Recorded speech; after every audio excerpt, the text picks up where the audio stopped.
Okay. So, thank you all for coming. I don't know if they're bringing more chairs, but if they do, take advantage of those. Thank you all for coming tonight. We're going to get going because I think we got to be out of here no later than 8, maybe by 7:30. I don't know. I think they changed the time on me. But this talk is called "The Truth About Contraception," and so we'll just get right to it. Birth control's been around for a long time. It's been around since really men walked the earth, men and women. But in the 1900s, it really got started with using hormones and chemicals instead of mechanical devices.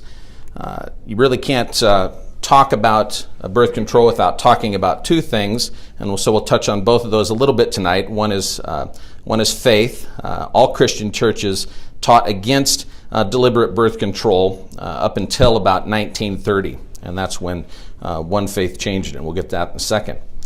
The other person that the thing you can't not talk about with birth control is Margaret Sanger, because she was the pioneer of birth control in the United States.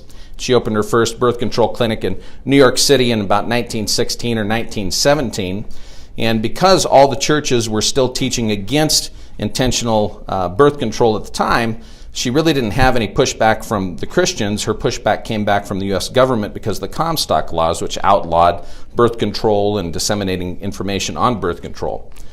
But in 1930, that changed when the Anglican Church decided that the issue of birth control was not something for a church to decide, it was something for an individual Christian to decide. So that left it up to the individual Anglicans.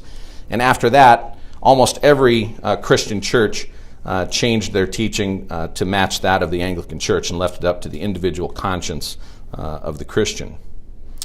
The movement really had one financial backer, and her name was Catherine McCormick. She inherited $15 million in 1947, which at that time was a boatload of money, and she put it all behind Margaret Sanger's efforts to develop the birth control pill, because McCormick was a feminist that believed in birth control, that women needed it to advance themselves in the world.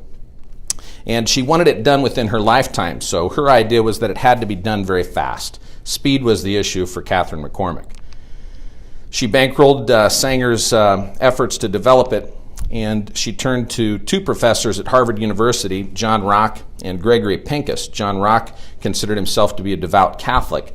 That changed in 1968 when Humanae Vitae reaffirmed the long-standing Catholic teaching against birth control. At that point, he stopped practicing his faith. So, first of all, we're going to meet Margaret Sanger from a 1957 interview with Mike Wallace. And some of you might have already seen some of this. Good evening. What you're enjoy. About to witness is an unrehearsed, uncensored interview on the issue of birth control. It will be a free discussion of an adult topic, a topic that we feel merits public examination. My name is Mike Wallace. The cigarette is Philip Morris.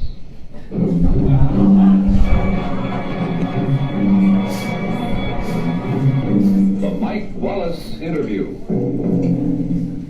Tonight we go after the story of the woman who violated convention and bucked powerful opposition to lead the birth control movement in America. You see her behind me. She is Mrs. Margaret Sanger, who was thrown into jail 8 different times for her efforts. If you're curious to know why Mrs. Sanger has devoted her life to the birth control movement, if you'd like to hear her answer to the charge that birth control is a sin, and if you want to get her views on politics, divorce, and God, we'll go after those stories in just a moment. And now to our story. When Mrs. Margaret Sanger opened the first birth control clinic in the United States back in 1916, birth control was a dirty word. Let me ask you this first of all.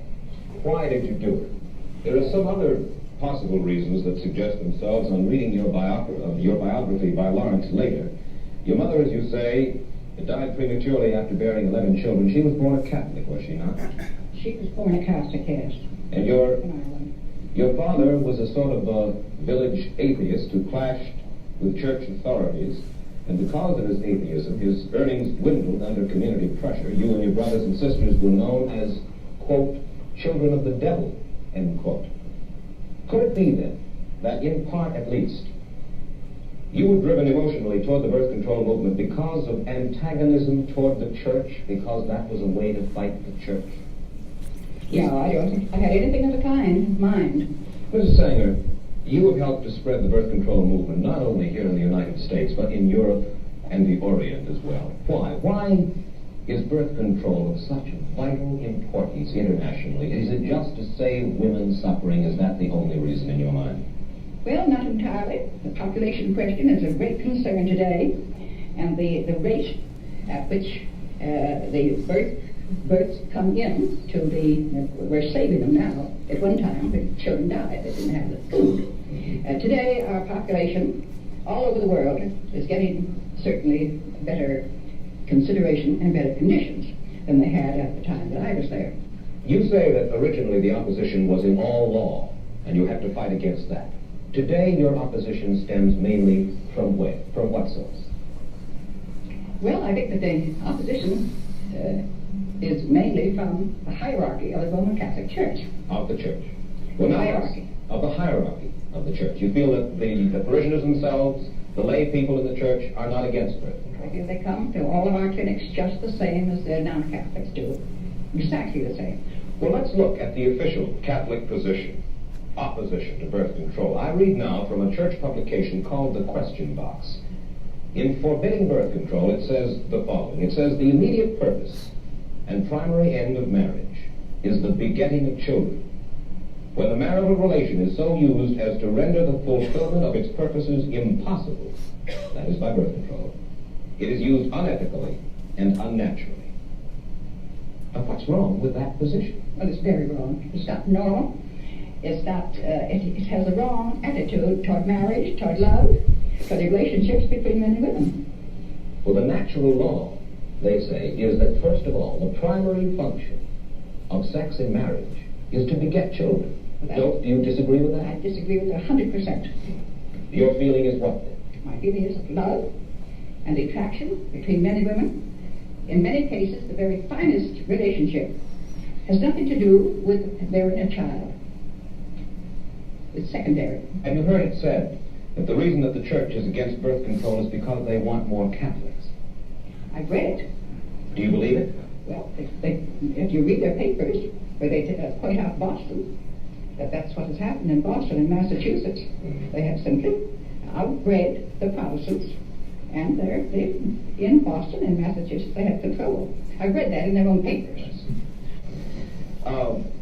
Let's look at another argument against birth control, Mrs. Sanger, published in Red Book magazine in March of 1956. It says birth control is a devastating social force which tends to weaken the moral fiber of the community. Immunity from parenthood encourages promiscuity, particularly when unmarried persons can so easily avail themselves of the devices. Do you doubt that? I doubt it. You do? Certainly. Then let me read from a news story in the Philadelphia Daily News on June 10, 1942.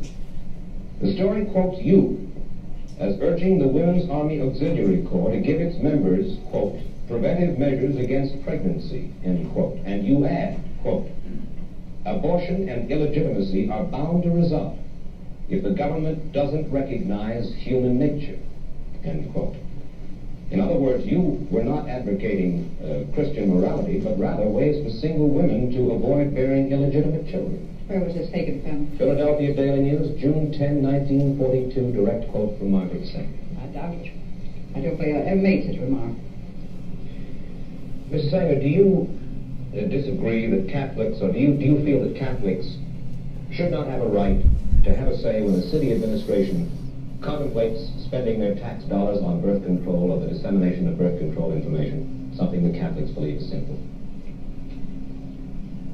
If they have a right to say what they... Do you feel that they don't have a right to have a say when a city administration contemplates spending their dollars, tax dollars, on birth control? For instance, here in New York, Catholics comprise about 45% of our population. They're the largest single group. Well, don't you think they should have the democratic right to lobby against having their money spent, their tax money spent, for something they consider evil? I suppose they have a right. They certainly do it. But so have the others. They're only 45% of the population. That is not the majority. But they have a right to get up and say... Certainly. I have no objection to their having say that, but I think we should have the same right. I say we, I mean non-Catholics. Well, of course, this is a little bit at variance with something that you told our reporter earlier this week. You said earlier this week, It's not only wrong, it should be made illegal for any religious group to prohibit dissemination of birth control, even among its own members. In other words, you would like to see the government legislate religious beliefs in a certain sense. Really strange things come to her that I said them. That's what I should like to know when. What are your religious beliefs, Mrs. Sanger? Do you believe in a God in the sense of a divine being who rewards or punishes people after death? Well, I have a different attitude about the divine. Do you believe in sin? When I say believe, I don't mean to believe in committing sin. Do you believe there is such a thing as sin? Well, I think the greatest sin in the world is bringing children into the world that have disease from their parents, that have no chance in the world to be a human being, practically. Delinquents, prisoners, all sorts of things just marked when they're born. That, to me, is the greatest sin that people can commit. But sin in the ordinary sense that we regard it, do you believe or do you not believe? Well, what would they be? Do you believe that infidelity is a sin? Well, I'm not going to specify what I think is sin. I've stated what I think is the worst sin. Yes, but then you asked me to say what, and I said what, and you refused to answer me? Yes, I don't know about infidelity. It has so many personalities to it, and what a person's own belief is. I couldn't generalize on any of those things as being sin. Murder is a sin. Well, that's naturally I think murder is a sin or not. It's a terrible act. So even Mike Wallace was a little tongue-tied there a few times with Margaret Sanger. But that gives you a little insight into the type of mentality that led into the birth control movement in the middle part of the 1900s. So let's go back to Professors Rock and Pincus, the two Harvard professors that McCormick and Sanger turned to. In the 1950s, John Rock and Pincus started to develop the hormonal birth control pill. Rock started by offering that to women in the Boston area for free so he could test it on them. But too many of the women were dropping out of the trials, and the tests were inconclusive, so they couldn't figure out if the birth control pill worked. That's when McCormick sent a letter to Sanger and said, how can we get a cage full of ovulating females to experiment with? And lucky for Pincus, he had a good relationship with the state mental hospital in Worcester, or the Worcester State Mental Hospital, and they allowed him to test the birth control pill on the patients in the mental asylum in that hospital. He was allowed to do that without their consent, and for the most part without their knowledge, because most of them were so incapacitated they couldn't even have consented if they would have wanted to. Pincus at that time was fairly well known for his disregard of ethics, and he was called by some people in the Boston area as Dr. Frankenstein or the mad scientist. The source for this actually comes from the newspaper, the Harvard official newspaper for Harvard, the Crimson. They wrote several articles recently on Rock and Pincus and contraception, and so that really lays the groundwork for some of this information here. After all the tests in Massachusetts proved to be inconclusive, the developers started looking for other places to test the medication, and they settled on Puerto Rico. And the first group that they turned to was a group of female medical students, and they told them that they had to participate in this test, otherwise their grades would suffer. They might flunk out and not graduate, and so the women agreed to it and went ahead and had the testing done. But even then, half of them dropped out of the testing due to side effects. The next group was a larger group of women, basically from the slums in Puerto Rico. These were uninformed, uneducated women who were ignorant as to what was really going on around them.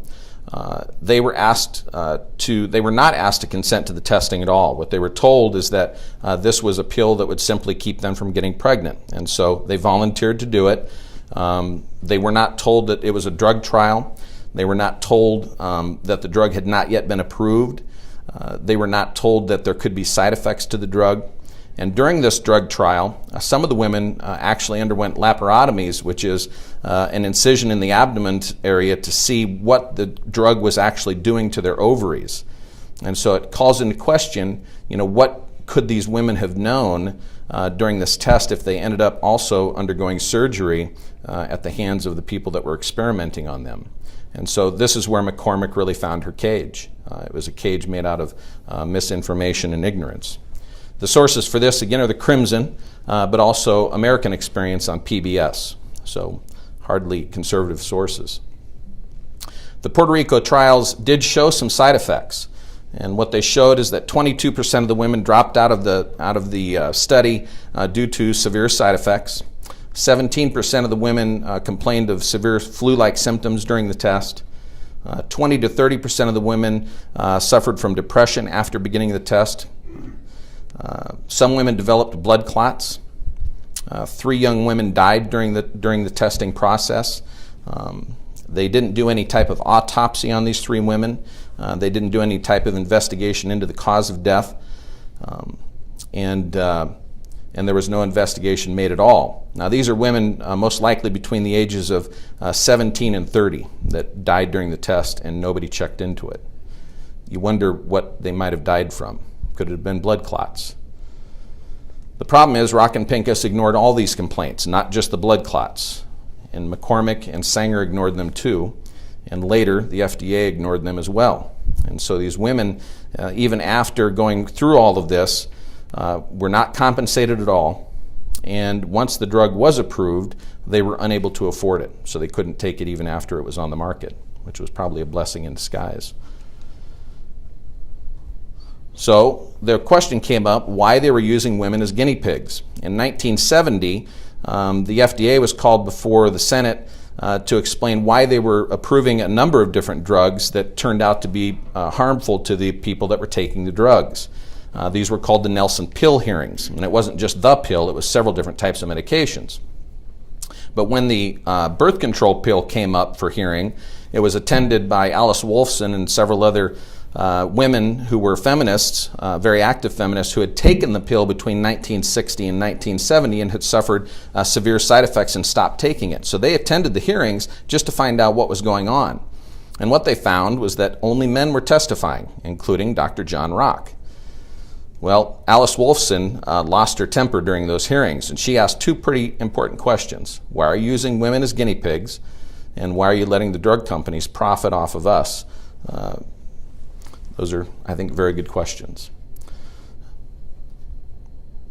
So one of the questions that comes out of that is, were they testing birth control on men? Well, the answer to that is yes, they actually were. They were doing it very early. They were doing it in the Worcester State Mental Hospital with Gregory Pincus. He was testing on men as well as women. And what they found is that men suffered very similar side effects to the birth control, hormonal birth control that women were suffering. And so when Rock and Pincus took these results and went to Margaret Sanger with them, she told them they had to stop testing it on men. She only wanted this tested on women. So women were being used as guinea pigs at the direction of Margaret Sanger. In 1972, a study came out in China in which they were studying the cottonseed extract called, I think it's pronounced gossypol. And that was found to be an effective birth control for men, although it had a lot of very negative side effects, and it basically feminized the male body. This came up for discussion during the World Population Conference in 1974 when a Brazilian doctor started presenting on the male birth control pill. And he was using all of the information from the China study. And at that conference, Betty Friedan, a well-known feminist at the time, was there with a number of other feminists, and they stood up and interrupted his talk. They didn't want him talking about the male birth control pill. So Margaret Sanger and Betty Friedan, 2 leading feminists, did not want a male birth control pill. Now, some say that Margaret Sanger was a racist. However, in addition to her dislike for, poverty in the world and maybe poor people, the morons and the imbeciles, there is one segment of the society that she clearly did want to eliminate, and that was the youngest members of what she considered to be large families. She wrote a book called Women in the New Race, in which she says the most merciful thing the large family does to one of its infant members is to kill it. This is not abortion. This is infanticide. This is an infant member of a family. So this isn't killing a child in the womb. This isn't contraception. This is waiting until the child's born and then killing it. And so that's a pretty radical thing to put in a book, but Margaret Sanger wrote it. Sanger saw three real primary reasons for the need for birth control, and you heard some of this in the video with Mike Wallace. Overpopulation was a concern to her. She wanted a purified human race. She was very active in eugenics and very well-known eugenicist across the world. Basically, eugenics is the belief that you can have a better, stronger, faster, smarter human race if you don't allow some of us to breed. Don't let the morons and the imbeciles and the people with disabilities breed, and you'll end up with a super race. Somebody else thought that too. But she also wanted to eliminate large families, which she said, again, is the greatest sin, is bringing these children into the world that hardly have a chance to be a human, she characterizes it. So those are her real three primary reasons, I think. And part of reason number three is that she thought women were unduly suffering because of having to bear too many kids. So the legalization, that's the history. But a little more of the history is the legalization of oral contraception, which also includes the approval by the FDA. So in 1960, the FDA did approve the first oral birth control pill, Enovid. This was the pill that Rock and Pincus developed. But what they didn't know at the time was they did it so fast and with such poor testing that they put it on the market with 10 times too much hormones. And so that explains a lot of the really bad side effects that women were having at the time, and probably that's what Alice Wolfson experienced and her friends. Remember, Catherine McCormick didn't really care about the best, she wanted fast. In June of 1965, the Supreme Court decided Griswold versus Connecticut, which legalized hormonal contraception for married women alone, just married women at that point. Later, they approved it for all women because of due process and equal rights. 3 months later, in September of 1965, the American College of Gynecologists does the change of words. They take what had always been taught as the beginning of life, which was fertilization, and they said, no longer is that the beginning of life. The beginning of life is really implantation. Implantation takes place somewhere between 6 and 9 days after fertilization. But even today, the American Journal of Gynecologists will tell us that some studies show that a slight majority of obstetricians and gynecologists still believe that life begins at fertilization. They don't go with this memo from 1965. So why is that important? Why is that play on words important in the history of birth control? It's because of the three ways that the birth control works, the birth control pill or hormonal contraception works. First, it's designed to prevent ovulation. If the woman does not ovulate, there's no egg released to fertilize, there's no life. But if that doesn't work and the egg is released, then the pill or hormonal contraception is supposed to inhibit the sperm's ability to implant into the egg and thereby fertilize it. So those are the first two steps.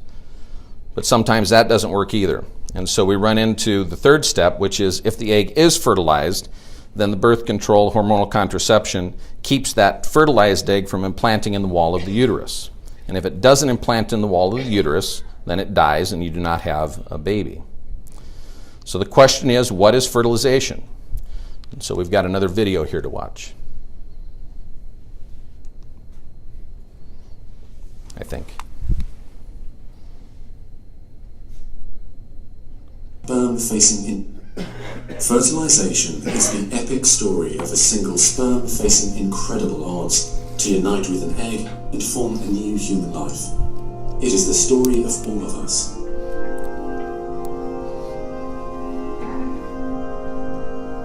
During sexual intercourse, about 300 million sperm enter the vagina. The first sperm to make contact will fertilize the egg.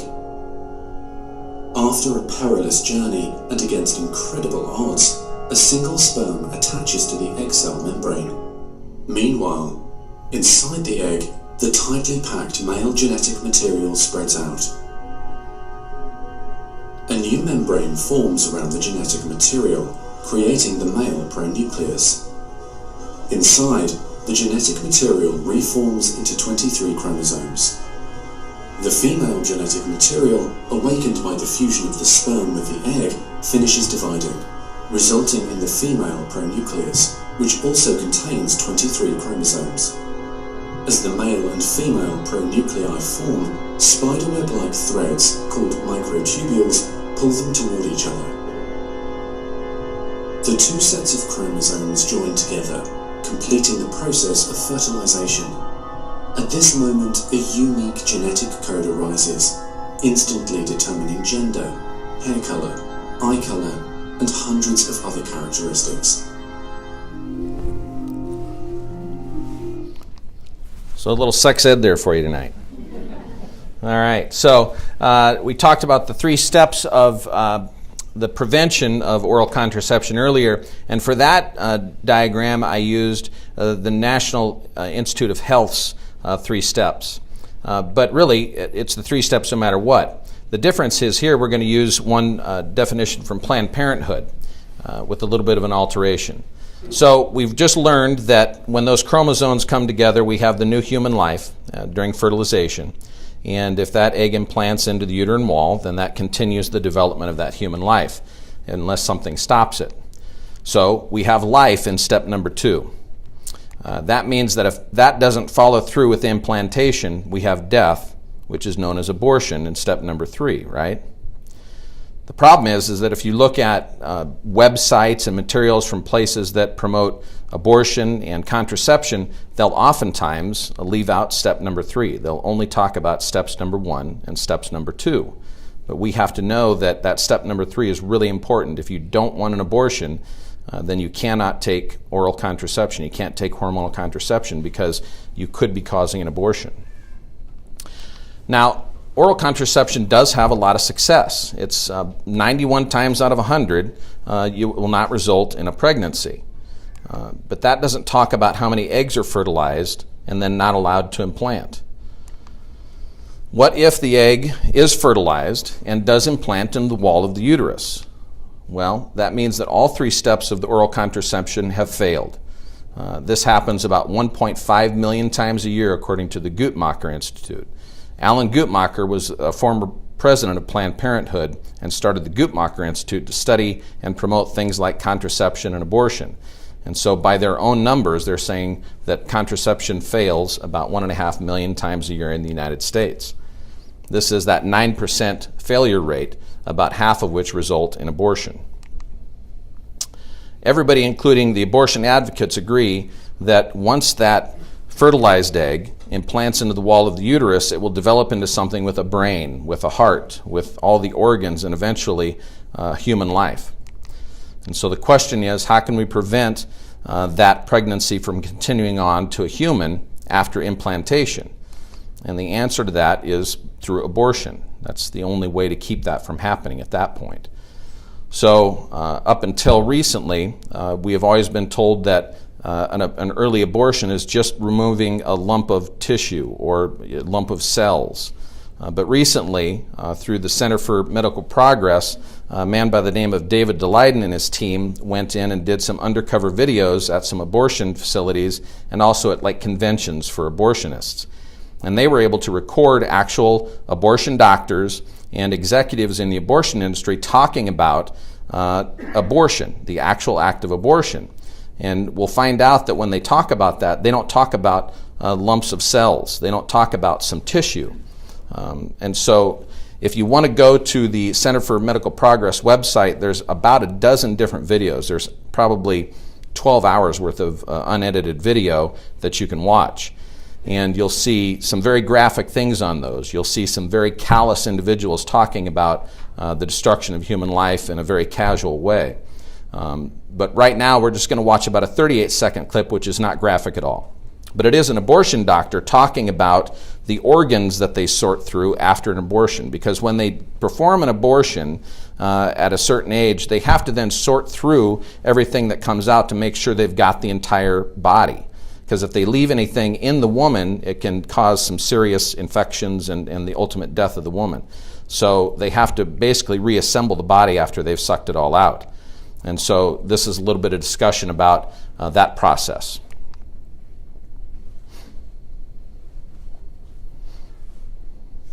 One of our POC persons is really into organ development, so she'll she'll pull out like kidneys and heart, like a heart if we replace it at 9 weeks. She always looks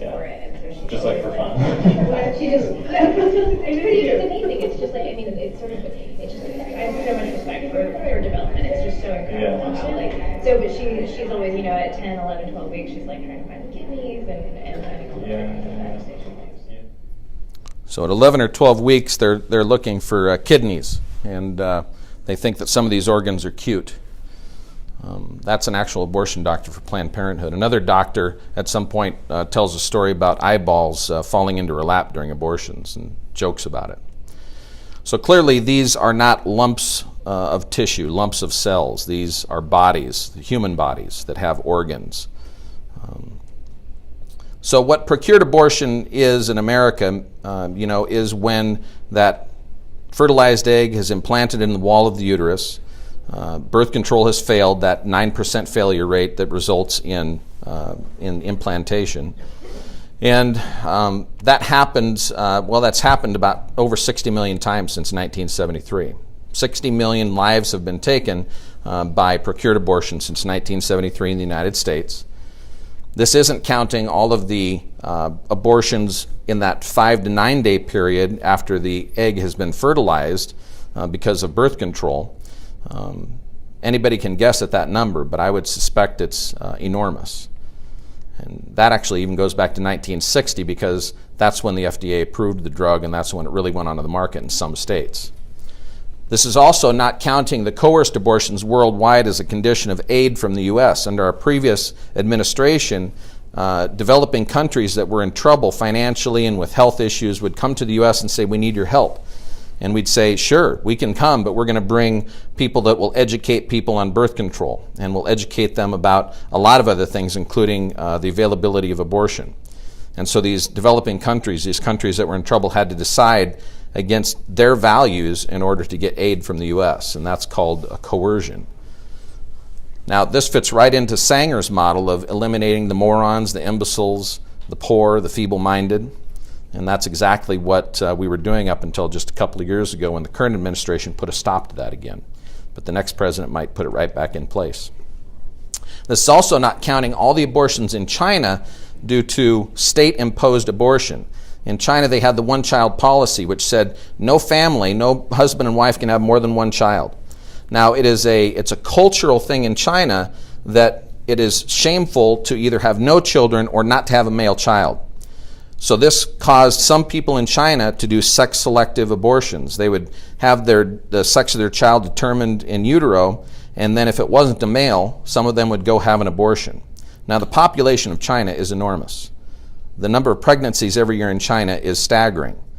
The number of abortions because of sex selection are stunning.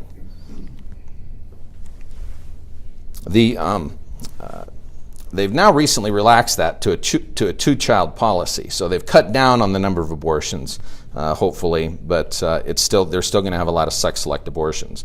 If a woman who already had a child got pregnant, the state would require her to go get an abortion. If she refused, they would take her in and perform the abortion on her. So involuntary abortion on these women in China. So that's why they would always wait until they were pregnant with a boy before they had their child. So abortion is not the only side effect. There's a lot more side effects from birth control.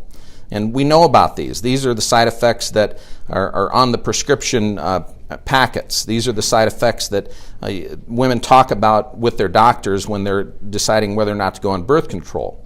So we all know about these. Weight gain, mood swings, decreased libido, all of these. I think that most people know that hormonal birth control can actually cause blood clots.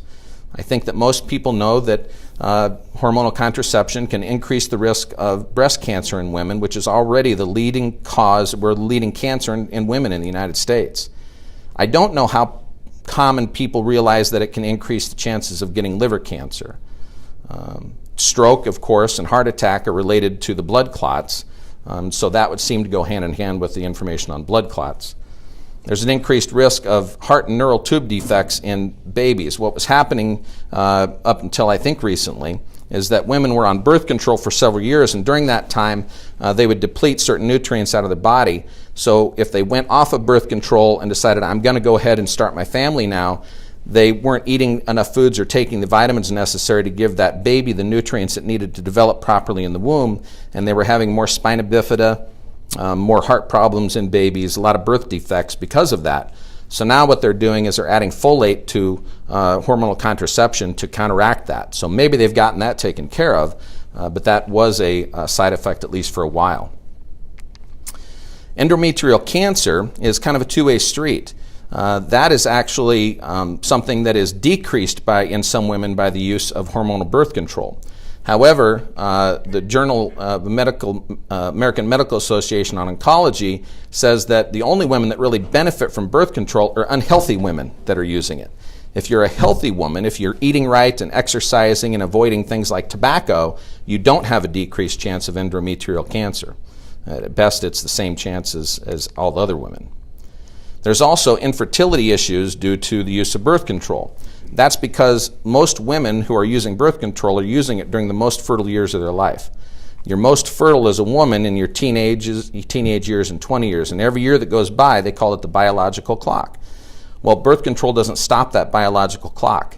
So if a woman gets married in her 20s and wants to wait a few more years in that marriage to start having children and stays on birth control, maybe goes off of birth control in her 30s, she's already much less fertile than she was in her early 20s. And every year that changes. The longer you're on birth control, the longer that delay is, the less fertile you're going to be.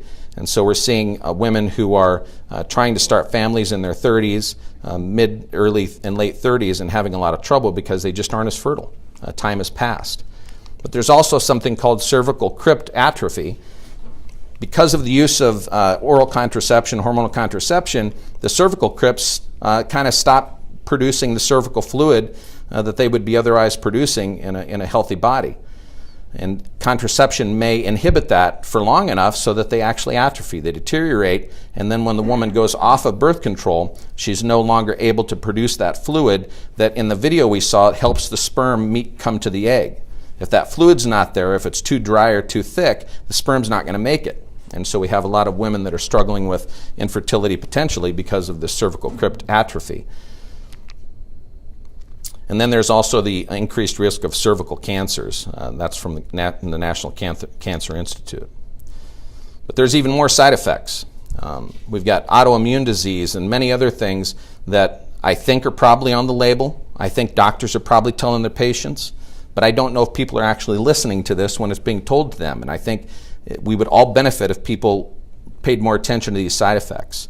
And if a doctor is not giving this information to their patient, the patient needs to ask questions about it to prompt that. Because the doctors know about it, they might just assume the patient does too, or they might hand them something in writing assuming they're going to read it, or assume the pharmacy is going to do it.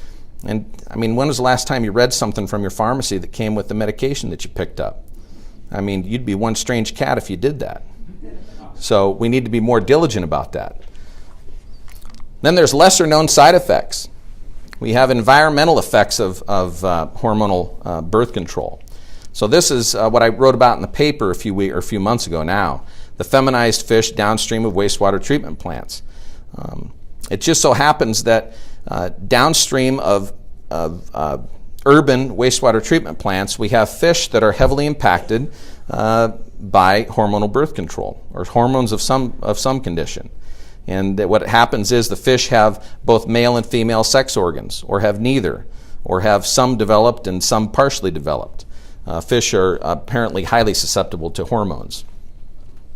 The funny thing is that I don't think there's any showing that this is downstream of feedlots or agricultural outfits. This is downstream of Boulder, Colorado, for some reason. There's not a lot of cattle in Boulder, Colorado. We drink this water. The wastewater treatment plants doesn't take it out of our wastewater. It goes into our lakes and streams, and then we pump some of this back into our municipal water supply, and we're drinking these hormones probably, and along with other medications as well. So some people have opined that maybe we should put more chemicals into our lakes and streams to inhibit the absorption of these hormones. So it's, dump chemicals on top of chemicals, which is always a great idea, I suppose. But there's also another side effect, which is changes in attraction. Women who are on hormonal birth control are not attracted to the same type of man they would have been attracted to were they not on hormonal birth control.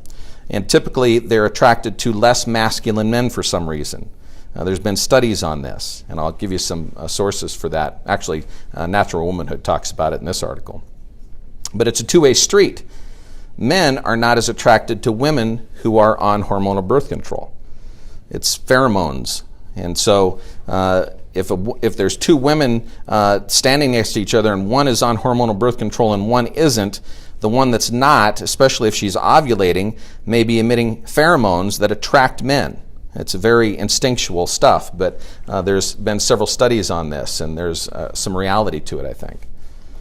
What happens is these women, they get attracted to the man who is really not their ideal man. They marry him. They decide it's time now to have children. They go off of contraception.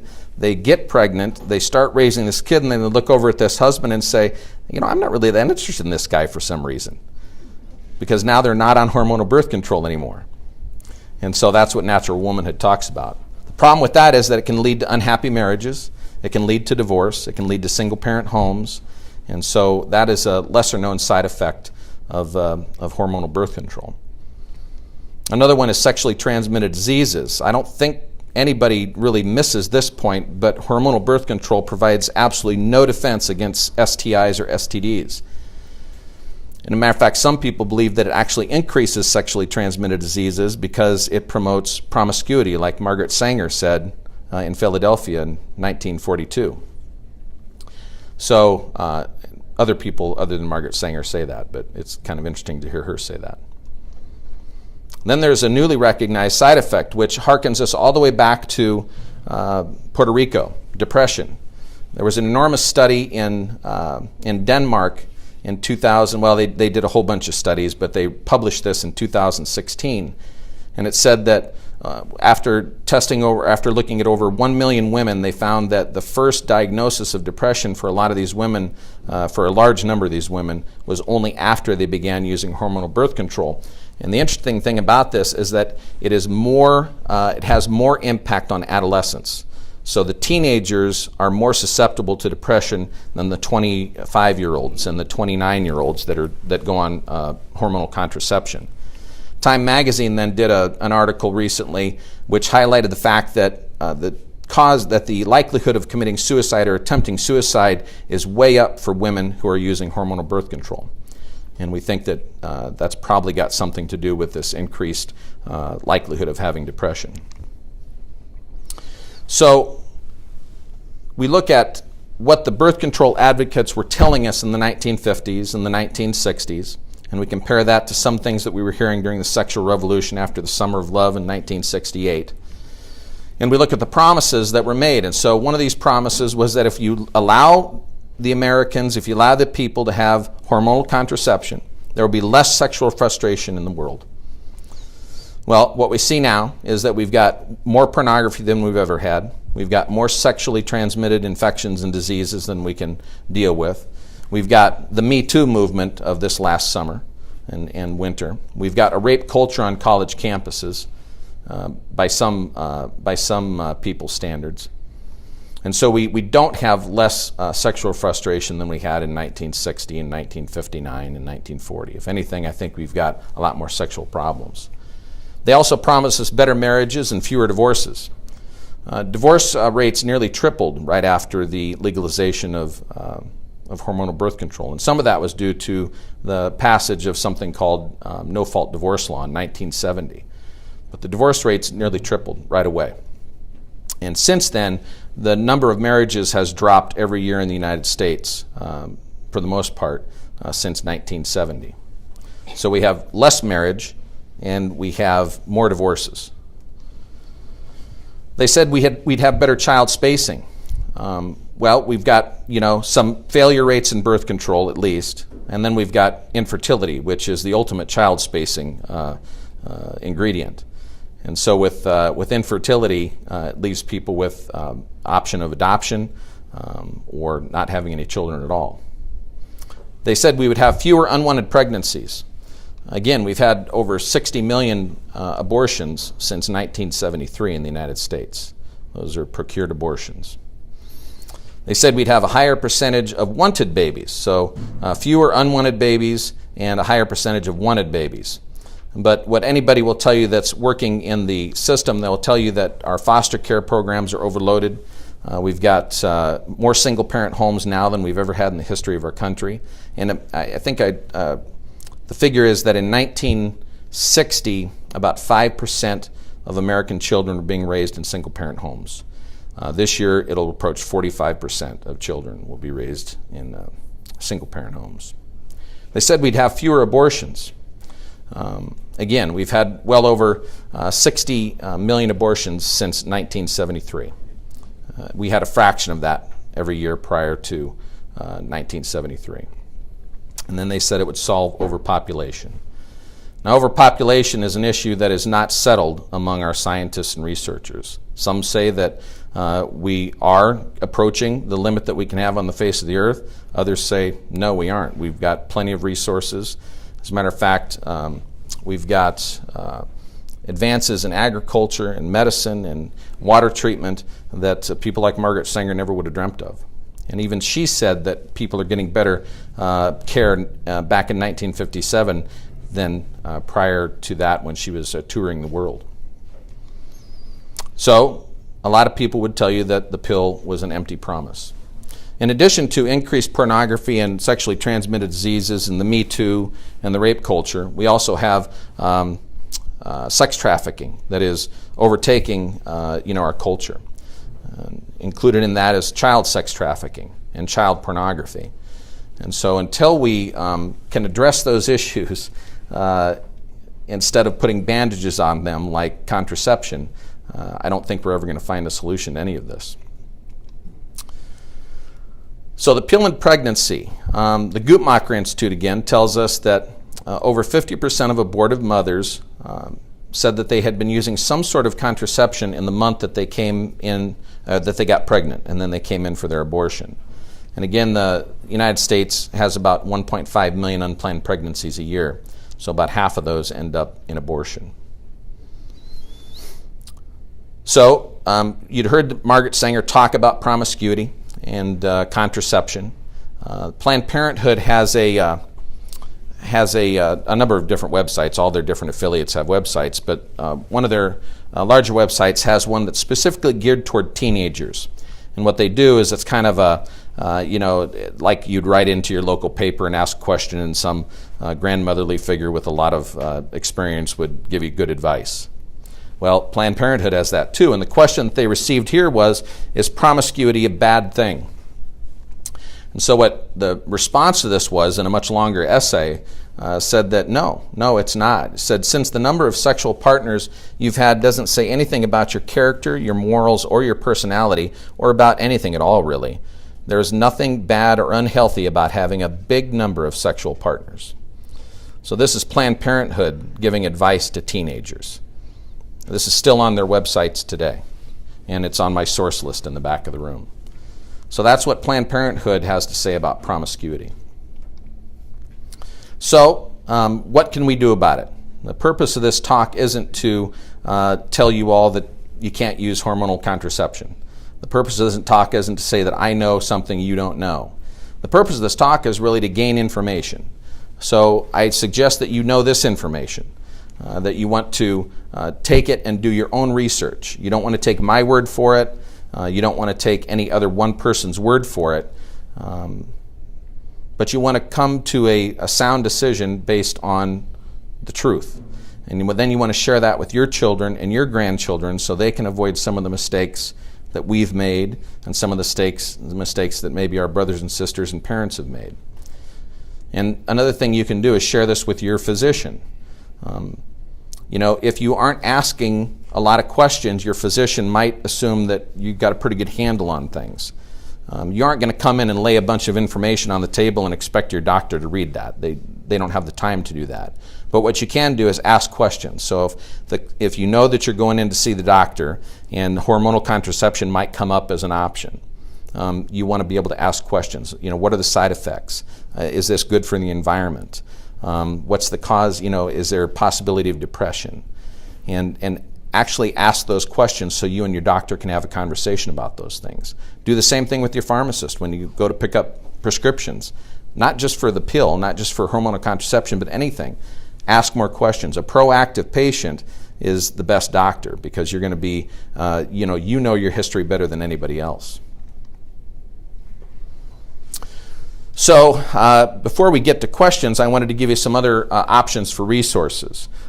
This pointer doesn't work here, but down on the bottom left-hand side of the screen is a YouTube from a doctor in California, and it's a very short video in which she explains why she doesn't want any of her patients on birth control. Right above that, the Chastity Project is an excellent resource for teenagers and college-age kids to help them live a chaste and virtuous life in a culture that wants nothing to do with that. So the Chastity Project has all sorts of resources for young people regarding avoiding things like hormonal contraception, promiscuity, and all the other things. Above that is the Art of Manliness, which is a great website for men. Whether you are a teenage boy with a girlfriend who maybe wants a girlfriend, doesn't have one, maybe you're a fiance, maybe you're a father or grandfather, that is a great website to help men live a virtuous life that honors women, that honors the truth. On the top left is this is actually a snapshot of a talk given by Dr. Tom Hilgers out of Omaha, but he's developing this talk into a book, and it's called Blinders, the Destructive Downstream Impact of Contraception, Abortion, and In Vitro Fertilization. This book, I think, will be coming out probably in August, and I would highly recommend that to anybody.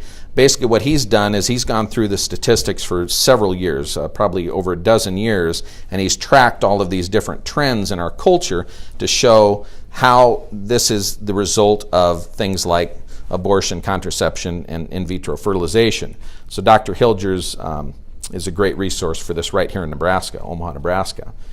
On the top right is Janet Smith's talk it's now called Contraception Cracking the Myths, but it was originally called Contraception Why Not? And it's about an hour-long talk, very similar to this, in which she goes through a lot of the statistics and a lot of the studies to explain why she believes contraception is detrimental to everybody. And this is a brand new CD that you can get by going to Lighthouse Talks, and I would recommend that to anybody because she does a lot better job than I did, but she's not here. This Pope Paul VI Institute down on the right-hand side is actually Dr. Hilgers' clinic in Omaha. So what he does is he works with women who are having trouble conceiving. He works with couples for natural family planning. He works with people with hormonal imbalances due to other illnesses and such. And they've got a whole staff that is just exceptionally gifted with working with fertility and hormones and women. In the middle is the Family Life Office for Lincoln. And that is a great resource for family members, for teens, in order to find alternatives to what the culture offers in life. So it's got videos, it's got materials. They can actually put you in contact with individuals to meet with and talk to. It's a great resource for anybody that wants to explore a better way to live, a cleaner way to live. And then to the left of that is a movie called The Dating Project. This is a movie that we just watched with our family about a week and a half ago. It is a phenomenal movie. It just came out in, I think, 2017, and it traces several months or maybe a year out of the life of about 5 individuals and how they're dealing with the hookup culture. So we've got college students at Boston College. We have a 20-something in Chicago, a 30-something in New York City, and then the gentleman down on the bottom is a 40-year-old living in, I think he's living in L.A., but he's visiting San Francisco there. But it's a great movie. It's very uplifting. It's only about 70 minutes long. I cannot recommend it enough. It actually comes with a guide, so if you are watching it with your family, then you can actually have discussion points, things like that afterward. We got it off of Amazon Prime, and I think it's also on PureFlix. But it's a great movie for everybody, so I'd highly recommend that movie as a great resource. So those are all different resources that I would recommend to you. And so now, before we get to questions, isn't that neat how that happens? We're going to. I want to point out in the back under the coat rack, I've got some pamphlets, and I've got some. There might be some books left, and some other materials that kind of give more information on hormonal birth control, and so I'd suggest that everybody take something from the back I didn't bring a lot of books, I'm sorry, but there's a lot of pamphlets and a few of the handouts. I also have on my website, which is bsullivan.org, just today I posted some of those materials on my blog site as well. So if you want to look at a lot of the resources that I used to put this talk together, that's in hard copy in the back, but it's also on my website. And then my longer explanation of just kind of a different version of this talk, but in written form, is also on the website as well. So those are there as well. So with that, I don't know how far we are along now for time, but actually we'll go until they kick us out. So does anybody have any questions? Yes? Are there any medical benefits to being on hormonal contraception? Any benefits at all? Yeah, one of those is that endometrial cancer. So for what the JAMA article said was that for overweight women who don't exercise, eat right, and smoke, they actually have a decreased chance of contracting endometrial or uterine cancer. So that's one of them. What about other gynecologic issues that might arise during adolescent age, say the 17 or 18-year-old female? Are there any benefits to using hormonal contraception there? Based on what I read, there can be. It depends on the individual. So it can make things more difficult for some girls, and it can relieve symptoms in others.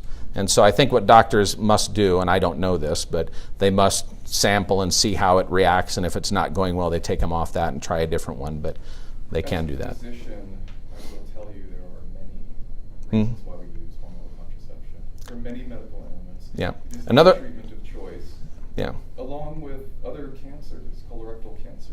Can you speak a little louder so we can hear you? We'd like to hear the benefits as well. Sure, yeah. So beyond the contraceptive use of hormonal contraception, there are other medical benefits to being on these things. A host of gynecologic issues that affect adolescent women who come in complaining of pain, menorrhagia, dysmenorrhea.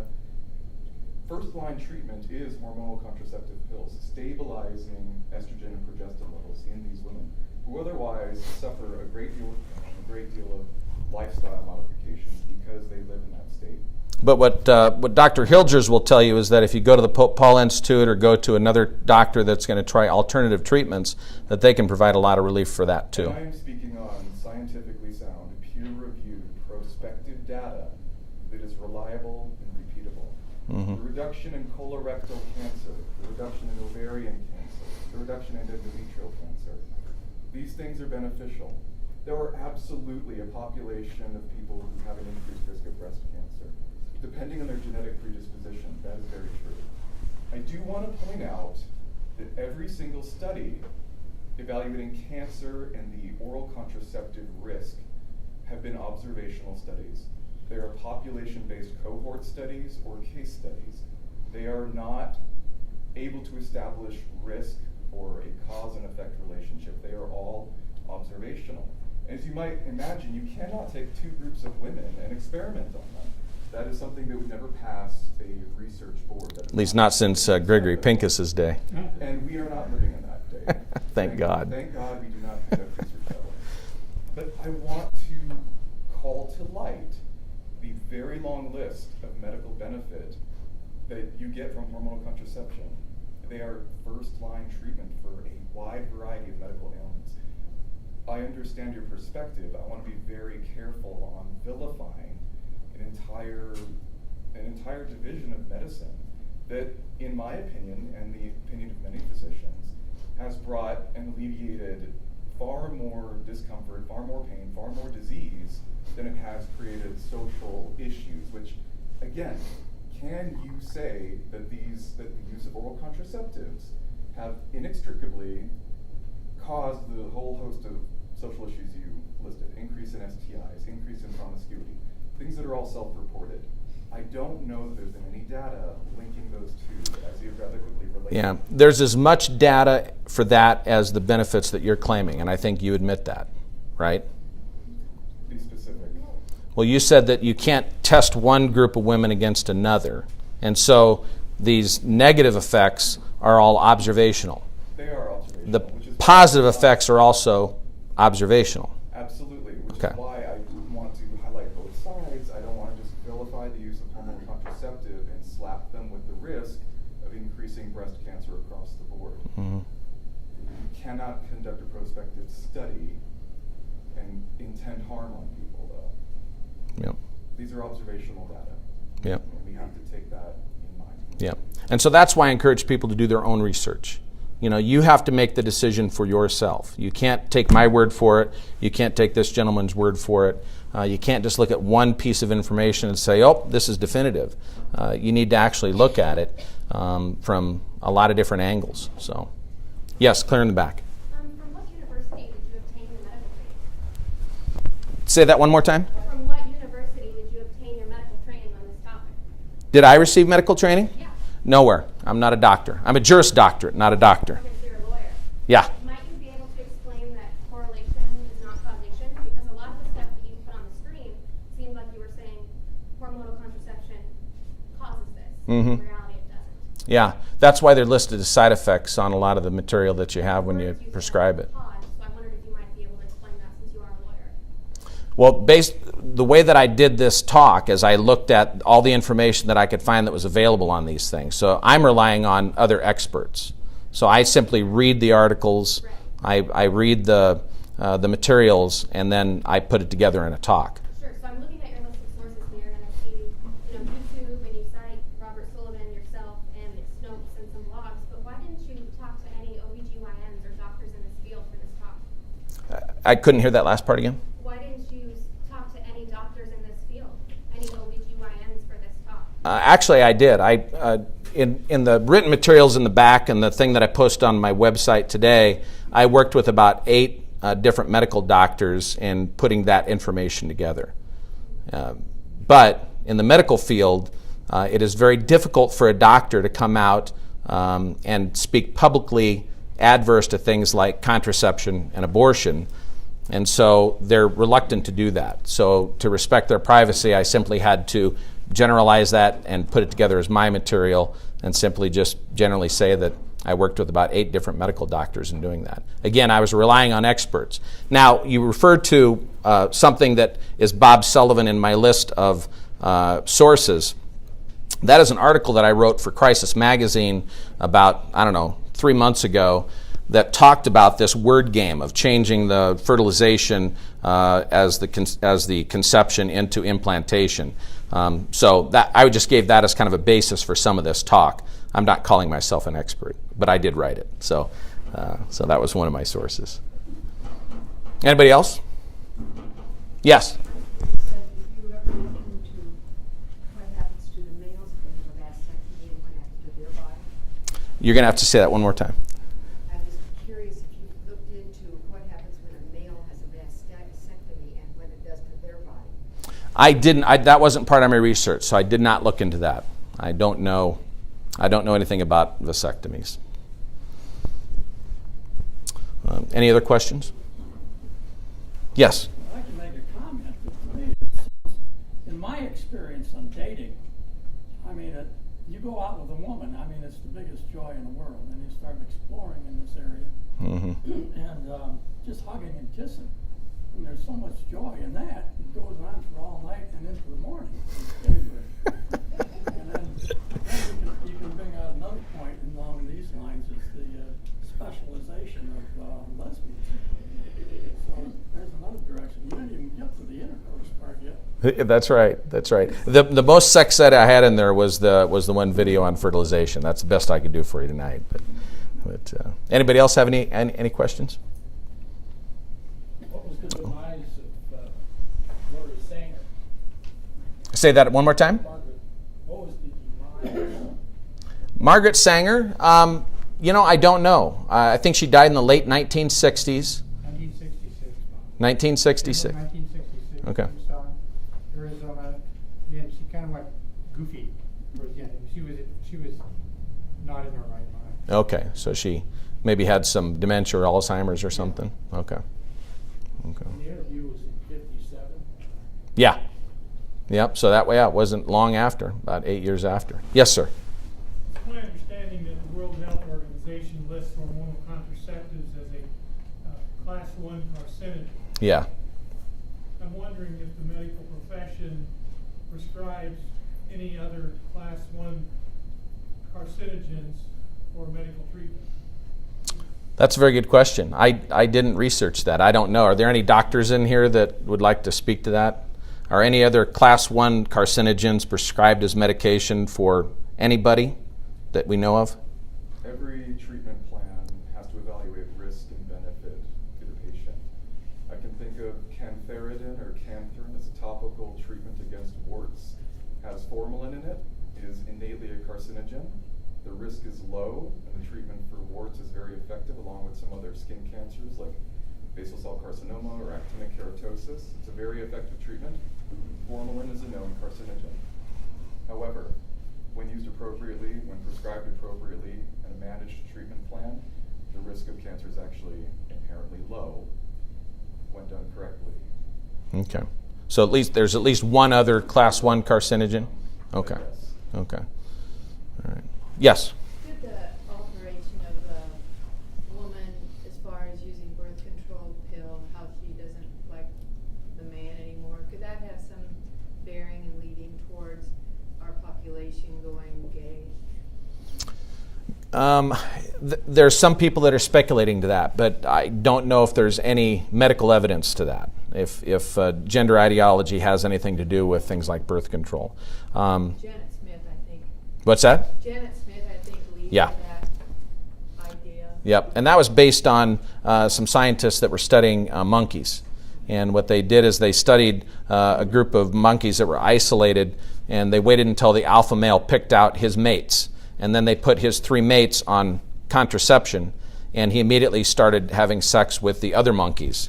And then they took those 3 of his primary selection off of contraception, and he went back to having sex just with his 3 selected mates.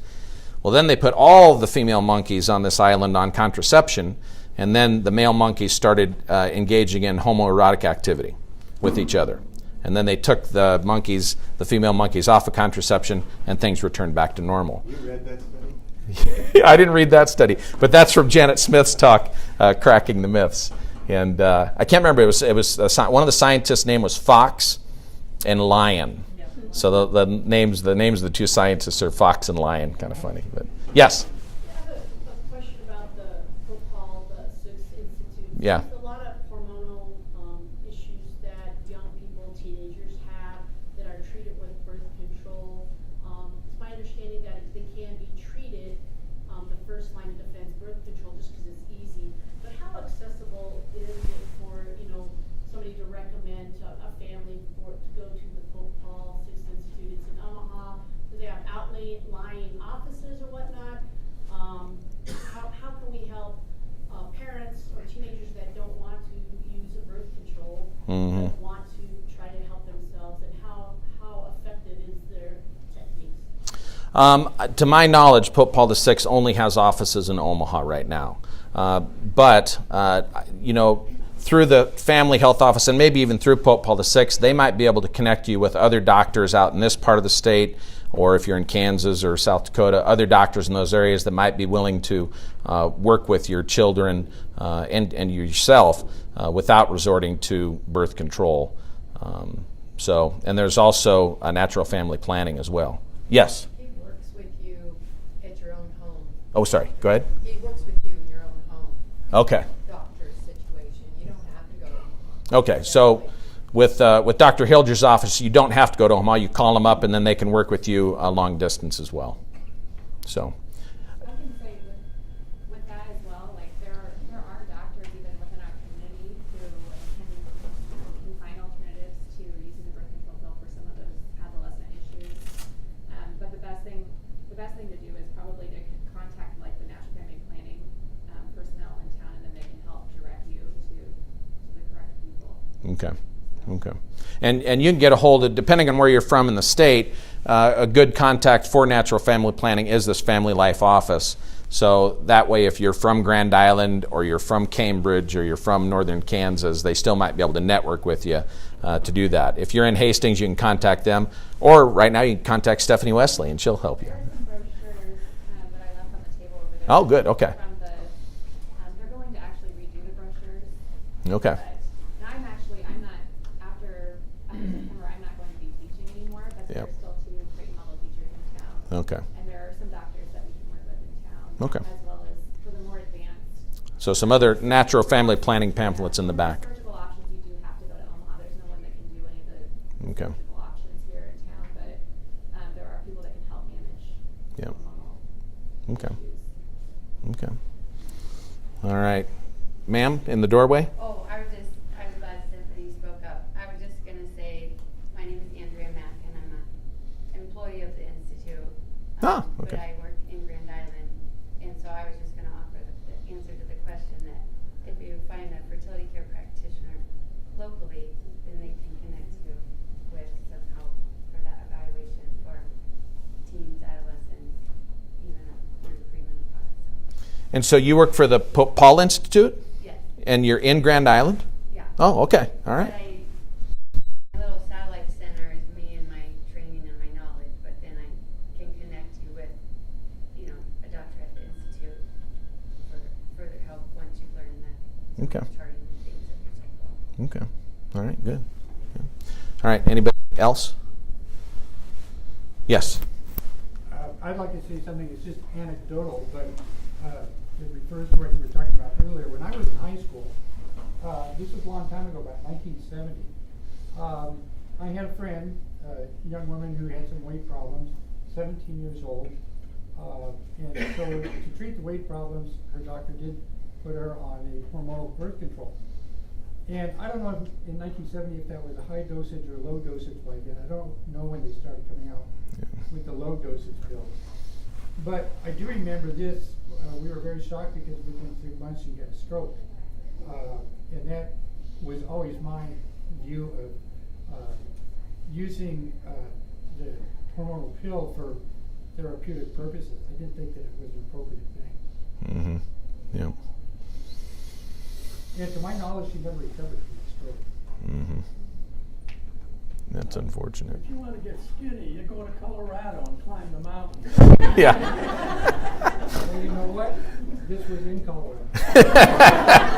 She just wasn't climbing mountains. That's my home state. She wasn't climbing enough mountains. They were there. In 1971, when I first went there, the whole city would empty out and everybody would go up the mountains. All right, are there any other questions? Oh, yes.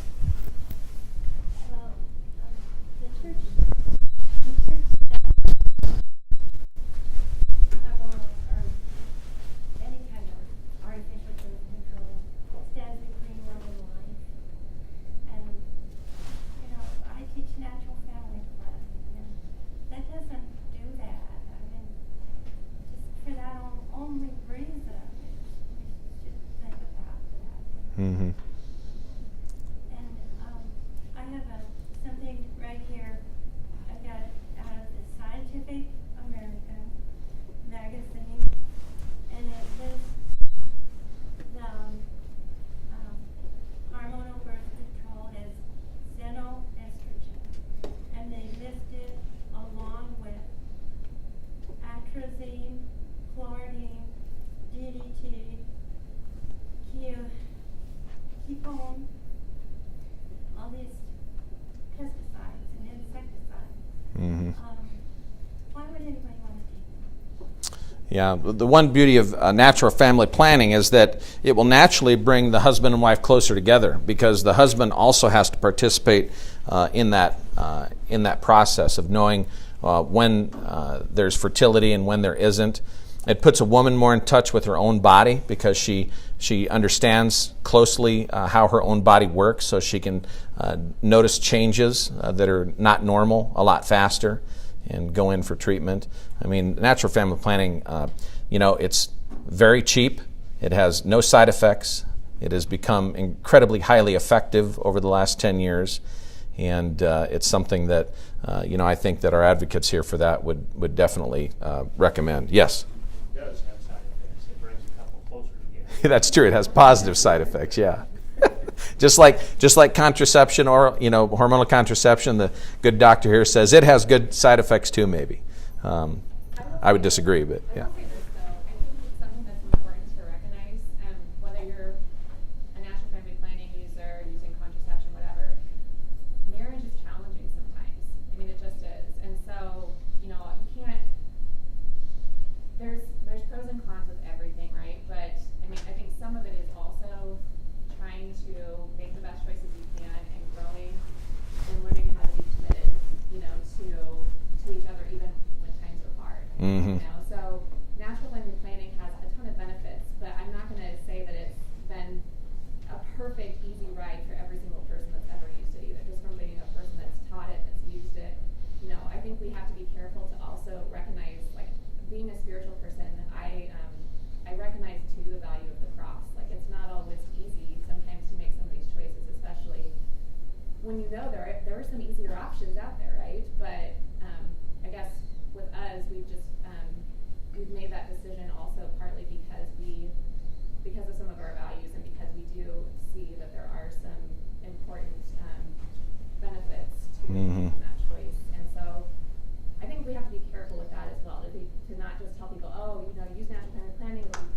Yeah. either.